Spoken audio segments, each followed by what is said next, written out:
Hello, ladies and gentlemen. Welcome to Triple N Talk Show. I am Dr. Nik Nikam. We are delighted you could join us. We have a fascinating program today. We are going to be talking about Save a Mother project. And my special guests are Hema Prasad, who has been involved with the Save a Mother project, and she is the gala chair for the Save a Mother Gala, which is going to be happening on May 1st, 2016, and then she's going to talk to us about that.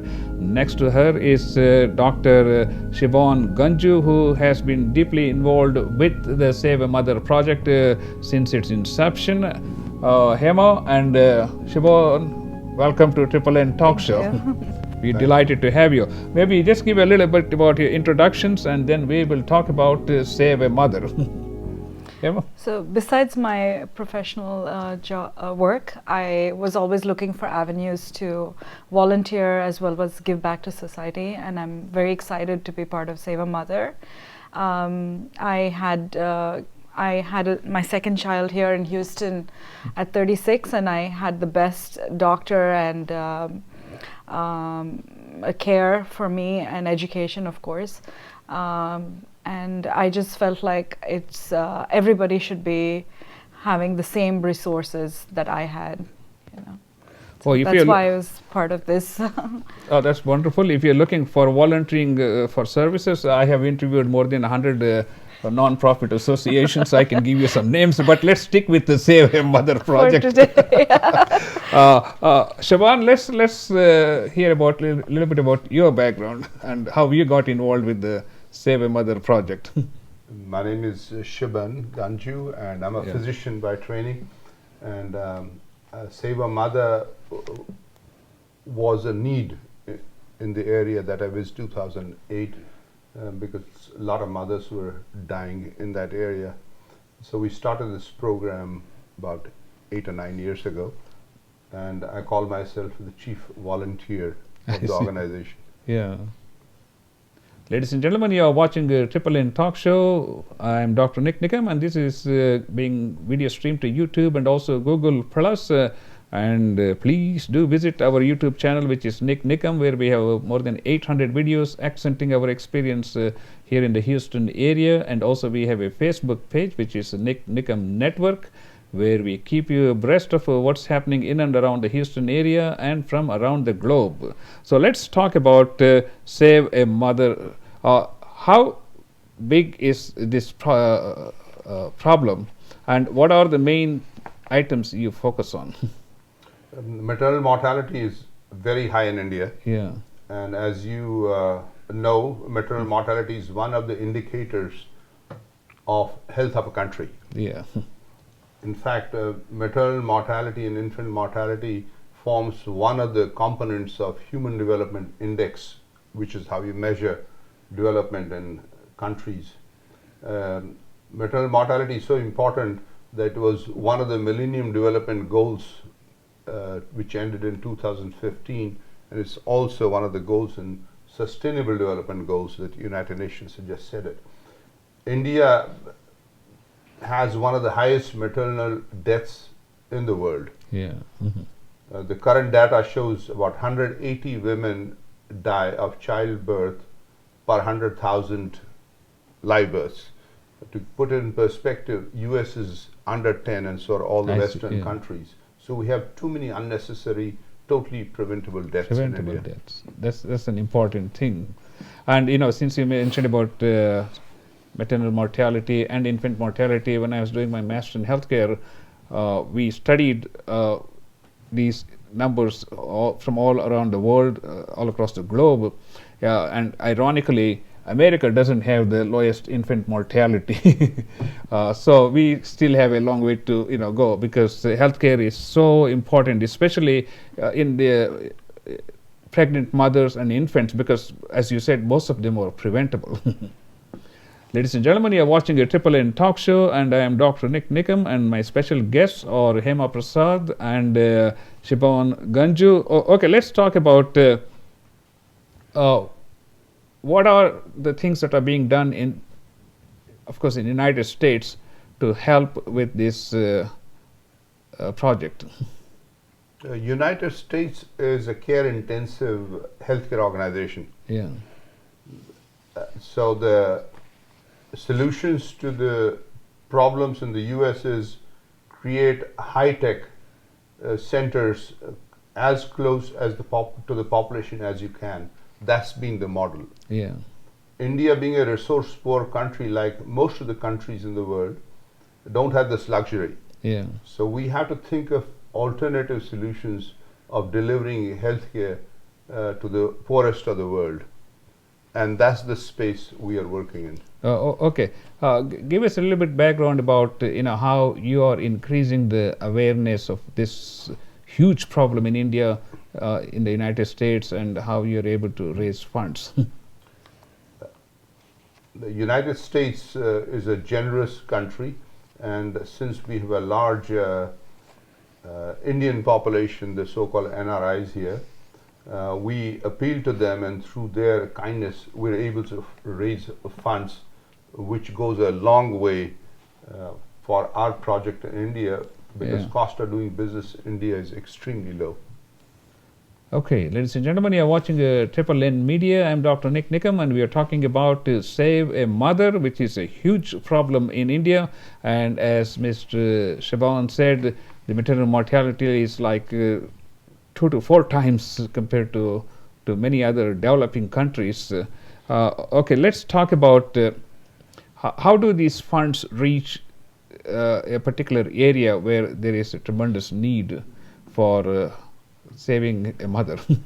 We raise funds in the US, we raise funds from individuals in India, and we have 2 foundations that give us funds. Yeah. All these funds are kept either in an account in Houston or in an account in Bangalore. We have a chartered accountant firm in Bangalore who manages all our money, and we have a CPA in Houston that does an annual audit. This money is then sent for training programs and salary of our field workers who work in the villages. Our administrative expense is close to zero. Okay, give us an overview of the structure of how it is set up in India in the rural villages. We have one project manager for one district. District is like a county in India. India has 600 plus districts, and each village forms part of that district in India. So India has 600 districts, about 6,000 blocks, or these are the development blocks, and about 600,000 villages. So these are the numbers. We start at a district level, appoint a project manager. We pick up 100 villages at a time, and we have a field officer or 2 or 5 field officers depending on the population of the block, and then under whom we have field mobilizers who are all villagers from project manager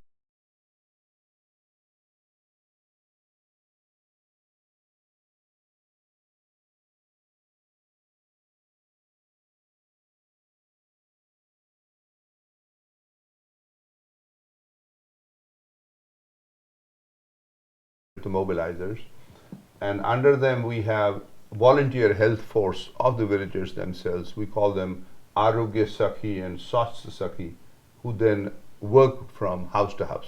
I see. So in addition to working from house to house, do they have like a weekly meeting or a monthly meeting? And how is the information disseminated to them? First is we create information, which is making whatever knowledge the doctors have of healthcare, compressing into understandable bullet points. We have a dictum that not more than 5 bullet points per set of knowledge we will give, and then these points are elaborated on the meetings by either the field officer or the field facilitator. We track every pregnant woman in the village. For example, currently we are tracking close to 27,000 pregnant women. Our volunteer force goes from house to house and these women are tracked through 9 months of their pregnancy. Plus, we have these weekly and monthly meetings in every village every month, and this goes on ad infinitum. We have no end point or stopping this program. So, do your volunteers provide any medical supplies or medical advice, or are they medical professionals? We do not give any medical supplies. We may get into in future, we're experimenting with some methods in supply chain. But at the moment, we give no clinical supplies to the people. We only offer, in simple terms, health literacy and behavior modification. Health literacy is the least expensive way of reducing disease burden anywhere in the world. So, in a typical village, I mean, how often do these expectant mothers meet? Once a week, we have a village meeting which is attended by our field force, and once a month we have a cluster of villages coming together, and then there are other meetings that the public health people hold time to time, and we attend all of them, and we get a slot there to speak and talk to the villagers. Shiban, you also talked about infant mortality, and how is that addressed at the field level? Again, infant mortality we define as death under 1 year. Many of them are preventable, except the ones that have genetic disease and genetic defects. We want to capture the preventable deaths and prevent them, because that costs nothing. For example, breastfeeding, just by mere breastfeeding and not giving a drinking regular tap water to an infant saves thousands and millions of lives. So we insist that the mothers breastfeed their children, newborns, at least 6 months, in some cases even 12 months, exclusively breastfeeding. In fact, we have a slogan, as a doctor you know, that the first breastfeed, the so-called colostrum, has a lot of immunogenic potential. The newborn who's vulnerable to all infections gets this first dose of immunity from mother's first milk. So we have a slogan, Pehla tika maa ka doodh. The first vaccination is mother's milk. So we don't even educate as mother's milk as a nutrition thing, but the first feed is immunization for the kids.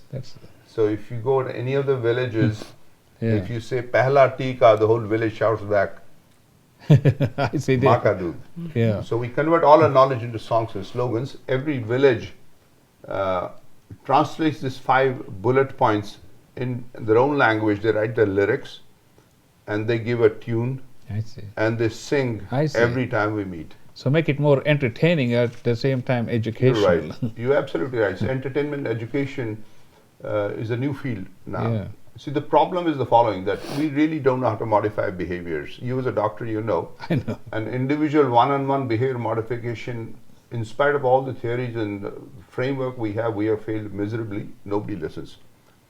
But you can modify behavioral societies if you work in groups. It's been shown in the history, and that's what we are latching on to. So like in the first year of an infant's life, they need a lot of vaccinations and all this. Are these things addressed in terms of education, and is there a provision to provide these through other medical services? The public health provides all these facilities free, including nutrition and immunization. Except to access these, you need knowledge. That's it, You need literacy, you need awareness, which is where we come in. That's fascinating. Ladies and gentlemen, you are watching Triple N Media. I am Dr. Nik Nikam, and this is being video streamed to YouTube and also Google Plus.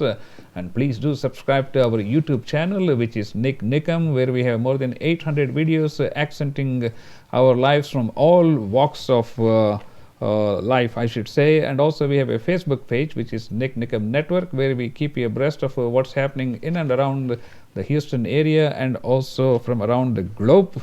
And we are talking about Save a Mother, and my special guests are Hema Prasad and Shiban Ganju. Okay, let's talk about once these funds are raised and these are provided to give services in the villages.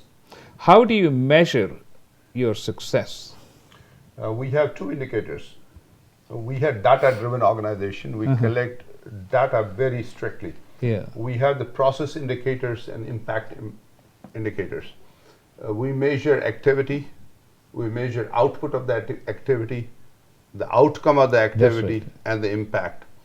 Now these are important because impact comes, at least in maternal health scenario, it takes many years to build the data up. To begin with, it's 9 months. Yeah. And statistically significant data takes many years, sometimes 5 to 10 years. So we have to measure the process. For example, if a meeting is held, which is our activity, the output would be how many people came. Were 10 people, 20 people, 100 people trained? That's a data point. Outcome is, did they learn anything? So we do a pre-test and a post-test. Yeah. Other output is, after they heard us, has the immunization rate gone up? Yeah. Has the antenatal checkup rate gone up? Have these women taken 100 iron tablets? Number 4, is the institutional delivery rate gone up? And lastly, have the women stayed in the hospital 48 hours? These are 5 bullet points that we teach. Yeah. And so these can be measured. So we have quantities against each of these process points. At the end of it, we measure the impact, which is the maternal death. Yeah. And how many mothers die per 100,000 Population. live births. And our data shows that just by these simple measures, you can decrease maternal death significantly at a very low cost.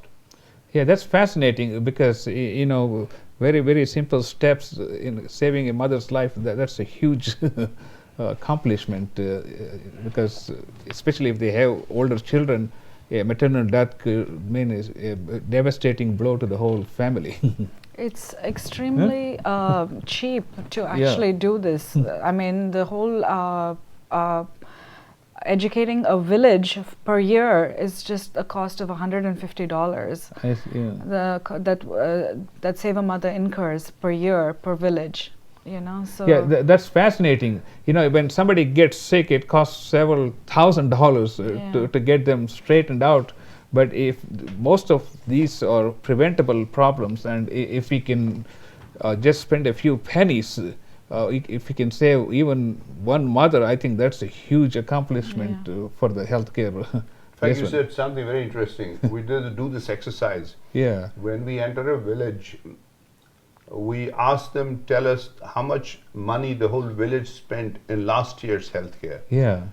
Since we're data driven, we teach people how to collect data. Yeah. They're not exactly 100% right, but they get the idea. So we do the mapping of the village, how many households, what is the population, how many children, and how much money they spent in last year. Yeah. Then 2 years later, we'll go back again and now show them that your cost of healthcare for the whole village, total money spent, is much less than what you told us a year and a half ago. So this kind of an explanation is quite convincing the villagers. That suddenly from expenditure of, let's say 5 lakh rupees is come down to 1 lakh rupees suddenly for the whole village. And that's quite convincing. That is absolutely fascinating, because today after Obamacare, we're talking about preventative care for chronic diseases. But here is a classic example of how preventative care can save lives and also, prevent infant mortality. And it's done at a group level, not an individual not level. Individual level. It's done at a group with the whole village. That's absolutely fascinating. Ladies and gentlemen, you are watching a Triple N Media Talk Show. I am Dr. Nik Nikam, and we are coming to you live from Houston, Texas, or Sugar Land, Texas, I should say.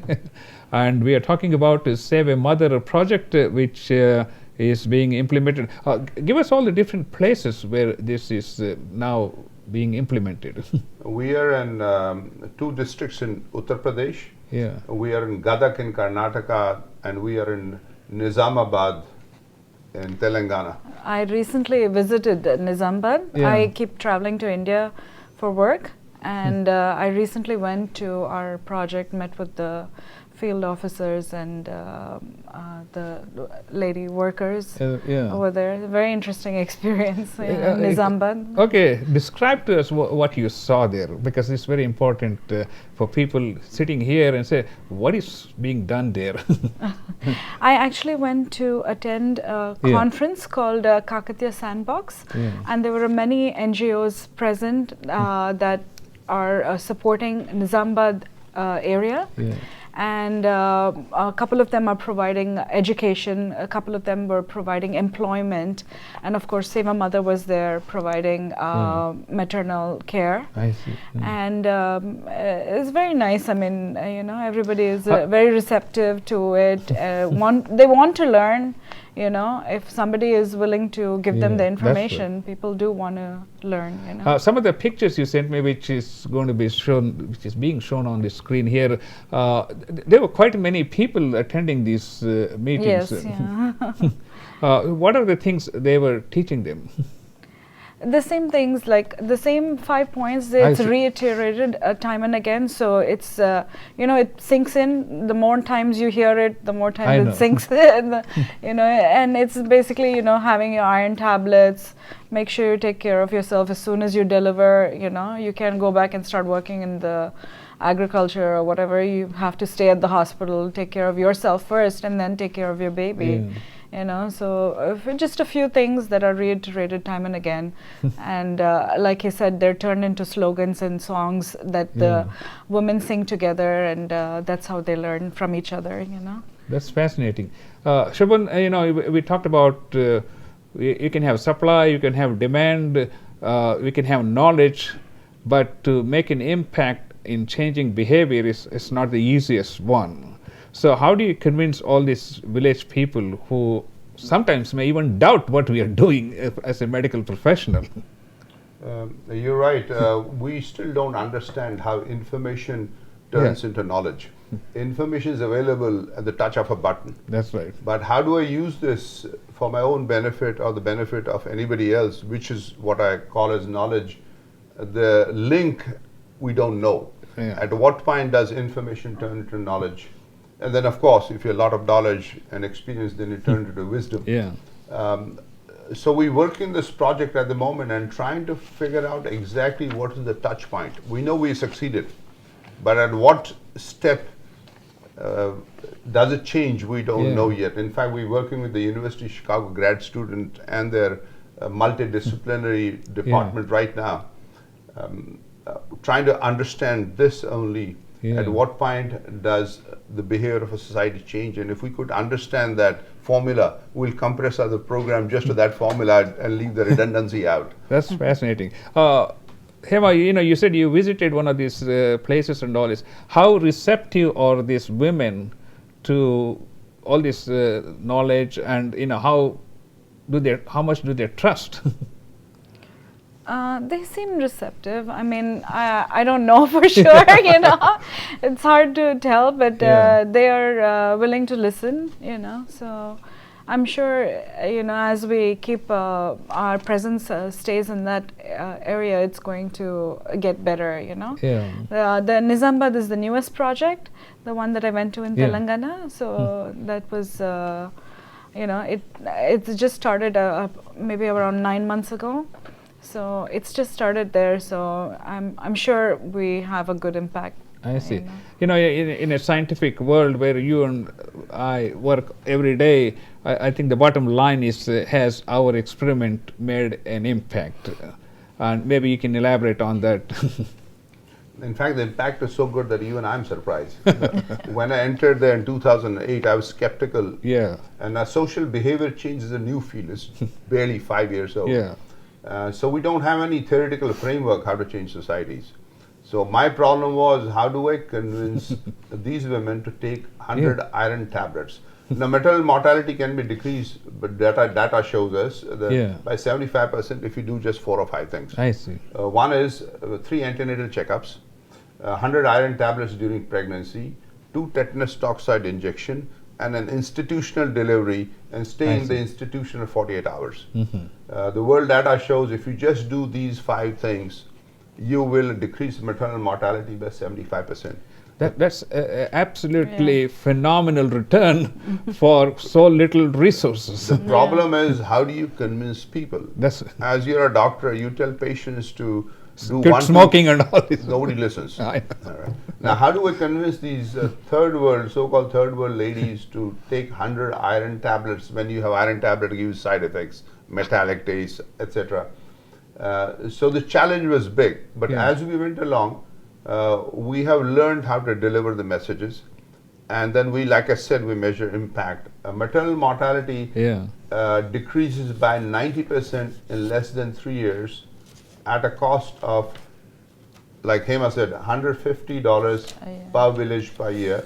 And we have repeated this impact UP, which is a Hindi-speaking area. Then we went to Karnataka. For the past 3-4 years, we've shown the same thing, different culture, different language. And now we just started in Nizamabad, a third language and the third culture. And I'm sure we'll be able to do it. So this is all taught in regional languages, I assume. Yes. Yeah. In fact, we're just in the process of creating apps in regional languages. There will be Kannada, Hindi, and Telugu and English version of these applications. They don't know any other language. I know. You know. Yeah, especially if they're coming from rural villages. I mean, the national language is Hindi, but in the village they don't know Hindi. You know. It's more than that. It's I have a feeling that may be one of the components of the connect point that we're talking about, That's the behavior change. That unless you communicate in local language and the local nuances and local ethos, local context, the message just does not get transmitted. That's true. So, do you have a website for your project? Yes, we have a website, savamother.org. And most of the information that we have is in there. In fact, we're looking for volunteers to improve our website and put more content, much more content in our files than is on the website. And if anybody can help us, we thrive on volunteers, nobody gets paid, and that's how the organization runs. We're looking for volunteers to help us in the website. In fact, as you were making this statement, one idea came to me. And that is to put all your training manuals in 26 different languages on your website, so that if a new village wants to adapt this, it would be much easier for them to use this training material, and maybe who has already been trained before, they can go and educate these people. We have developed a standing operating procedures manual, as you're talking about. We're in the process of formalizing it. And we still are figuring out how to deliver. Again, delivering a book of 100 pages is not going to modify behavior. So what they're not going to read it, No, it's for the trainers and the correct. So like we will experiment with that. What we're thinking is this: that will become the resource training center for anybody who wants to modify their behavior in their village. We'll train their project manager, then we'll handhold them for 1 year, and then leave them alone. So that assures us that our standing operating procedures do get transmitted in the right manner. That's fascinating. Okay, let's give out your web address and also contact information for this Save a Mother project. Our contact address is info@saveamother.org, and our local contact is Hema in Houston. Hema ji, please tell us your contact. How can they contact you? No, everybody in Houston knows, sir. No. You can contact us on the website at info@savamother.org or on our Facebook page, which also we do monitor. And we have only one gala a year, and that's the only time that we raise funds. But you can always feel free to go on the website and donate to our cause. Hema, maybe you can answer this question. If somebody wants to volunteer here in the Houston area or anywhere else, other cities, how do they get in touch with you? Well, they can contact Dr. Shiban. Yeah. Again, on the website itself, send us an email, and we can see what we can do as far as fundraising, or if they do travel back and forth to India like we do, then if they can do something in their city. If I mean, a village that's close to their city that they frequently go to, or if they are from a certain village and would like to take this concept there, I'm sure we all would be very excited to start that. More than the money, we're looking for skills. If you have some skills that we don't have, please volunteer, and we will match your skills with the needs that we have in the organization. We have a fairly significant size organization now. We have close to 100 employees, about 27,000 volunteers in the villages, and we have at the moment close to 1,100 villages that we work in, 3 million population, and we're planning to expand further as our more resources become available. So we need a lot of people to manage. We need top management people to manage this organization, and we need volunteers to help us through. Okay, Shiban, do you have any plans to maybe expand it to some other major cities like New York, Chicago, or even Dallas? Again, we're looking for supporting chapters. If anybody wants to start a supporting chapter in any city in the US or anywhere else in Canada or UK, you're welcome. Please write to us at info@savamother.org, and we'll respond to you, and we'd love to have your involvement. Ladies and gentlemen, you are watching Triple N Media. I'm Dr. Nik Nikam, and we are talking about Save a Mother project, and my special guests are Hema Prasad from Houston, Texas, and Shiban Ganju. You're from California? Or? I live in Chicago. Oh, Chicago, okay. All right. Okay, and you have a gala coming up, right? Yes. Hema, maybe you can enlighten us on about the gala. The gala is on May 1st, Sunday, from 5 p.m. here in Sugar Land. We have a really nice facility that we've rented out. It's called Noah's of Sugar Land. Very pretty by the water, and we have a caterer in place, and our theme this year is floral, since it's springtime, and of course we always have a gala during around Mother's Day, and we're excited to have all the mothers there with their families, and we have some entertainment and good food, and everybody come out and have a good time, have a nice Sunday with your mothers, and definitely learn a little bit about Save a Mother, and hopefully support our cause. Okay. Where do people sign up, or where can they get more information about this gala? We have our flyer on Facebook under Save a Mother, and we have the information is on the flyer. You can contact Veena Call, Nat, as well as me on the from the invitation. All our information is on it. Oh, that's fascinating. So it starts at 5 o'clock? 5 p.m. on Sunday, on the 1st. Okay, ladies and gentlemen, we are talking about the Save a Mother project. My special guests are Hema Prasad and Shiban Ganju. Okay, Shiban, can people donate on your website? Yes, the donation buttons all over. There are more donation buttons than the other links on the website. Please do. Well, let's give out the web address then and the contact information. Your money will go a long way. Every penny is precious to us. And every penny is well spent. Like I mentioned earlier, our overhead expenditure is close to zero, and we promise to keep it under 5% even when we get bigger.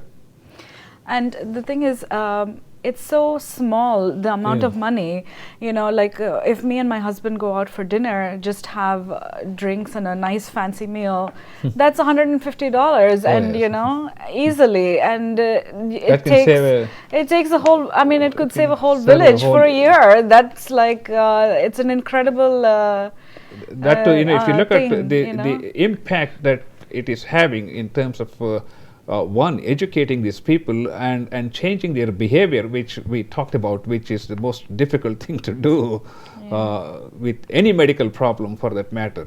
Our cost of doing business in India for the same impact is 1/30th of the rest of the NGOs who are in the same field. On top of that, we also, under the same money with very minimal marginal cost increase, work on tuberculosis control, and we've shown results in that field also, and also population stabilization. Been working for 3 years, and we've shown increase in contraceptive acceptance rate and under 18 prevention of girls' marriage. In one of the areas that we work, you'd be surprised to know that in the last data that we collected end of December, at the end of 3 years, only 5% girls get married now under the age of under the age of 18. And so we have been almost completely able to abolish in that area the child marriages. So these are the benefits you get from the same amount of money, $150 per village per year. Our cost of adding more programs at the village is very minimal increase. Shiban and Hema, it's been a pleasure talking to you, and I'll be looking forward to join you in the gala on May 1st. Yes, ladies and gentlemen, the gala is going to be on May 1st, 2016 at what is this, Nova? Nova's, it's a event venue. Nova's in Sugar Lane. Sugar Lane, yes. Okay, that's all for this program, gentlemen, ladies, and we will see you next time. And you're watching Triple N Media. I am Dr. Nik Nikam, and please do subscribe to our YouTube channel and visit our Facebook page, Nik Nikam Network, and we will see you next time. Thank you.